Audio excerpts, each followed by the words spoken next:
Salut tout le monde, aujourd'hui nous allons préparer des sneakers vegan, sains et franchement délicieux. Ils seront parfaits pour un encas avant le sport ou tout simplement pour une petite note sucrée après un repas.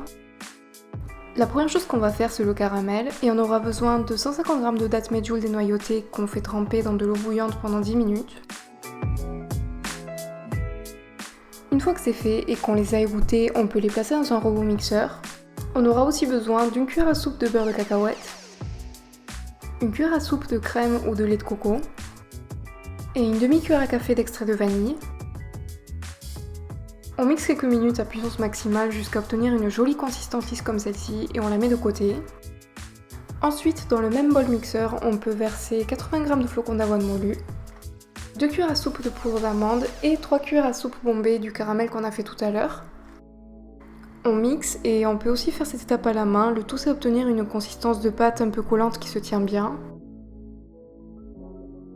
Ensuite, dans un petit moule carré recouvert de papier sulfurisé, on étale et on presse la pâte le plus uniformément possible. On étale la couche de caramel par-dessus. On le parsème d'une belle poignée de cacahuètes non salées qu'on tasse légèrement pour qu'elles adhèrent au caramel. Et c'est parti pour un passage au congélateur pendant 1h30, le temps que ça fige. Une fois que c'est fait, on a simplement à le couper en 10 rectangles de taille égale comme ceci. Ensuite, on n'a plus qu'à faire fondre 100 g de chocolat noir au bain-marie ou au micro-ondes. On trempe les barres dedans en laissant couler l'excès et on les place au fur et à mesure sur une grille ou une assiette recouverte de papier sulfurisé. Moi j'aime bien passer un petit coup de fourchette par-dessus pour la déco. Et une fois que c'est fait, on n'a plus qu'à laisser figer le chocolat au frais pendant environ 20 minutes. Voici le résultat et franchement en ce qui me concerne je trouve que ça a réellement un goût de sneakers.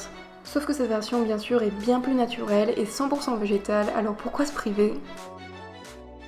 En tout cas si vous les testez, n'oubliez pas de prendre des photos et de me taguer sur mes réseaux sociaux. Je vous fais un gros bisou et je vous dis à très vite pour la prochaine vidéo.